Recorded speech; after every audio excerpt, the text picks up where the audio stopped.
ఇప్పుడు మనం ఈ కింద ఇచ్చిన ఈక్వేషన్స్ యొక్క విలువ -1,7తో సమానమని చూద్దామా?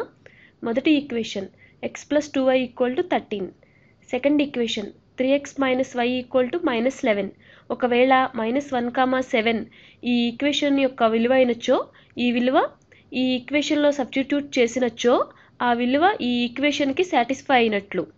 అర్థమైందా? x = -1 మరియు y = 7 అనే వాల్యూ ఈ ఈక్వేషన్లో సాటిస్ఫై చెందవలను. ముందుగా ఈ ఫస్ట్ ఈక్వేషన్లో ప్రయత్నిద్దాం. సరేనా? x = -1 మరియు y = 7 ఈ ఫస్ట్ ఈక్వేషన్లో ప్రతిక్షేపించినచో -1 + 2 × 7 = 13. మీరు ఈ ఎందుకు అనుకుంటున్నారా? మనకి ఇంకా ఇవి ఈక్వల్ అని తెలియదు. సరే, -1 + 14 = 13.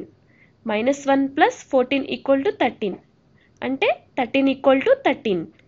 దీనిని బట్టి ఈ వాల్యూ ఫస్ట్ ఈక్వేషన్కి సాటిస్ఫై అయినవి. ఇప్పుడు సెకండ్ ఈక్వేషన్లో ప్రయత్నిద్దామా? x = -1 మరియు y = 7 ఈ ఈక్వేషన్లో ప్రతిక్షేపించినచో 3 × -1 - 7 = 11. మీరు ఎందుకు అనుకుంటున్నారా ఇలా సబ్స్టిట్యూట్ చేయడం? మనకి ఇంకా తెలియదు ఈ ఈక్వేషన్కి ఈక్వల్ అయినాయా లేవా ఈ వాల్యూస్ అని. సరే, -3 × -1 అర్థమైంది కదా? -3 ఎందుకో? -7 = 11. -3 - 7 = 11. -10 = 11. కానీ ఇది నిజం కాదు, ఇవి సమానం కావు కదా.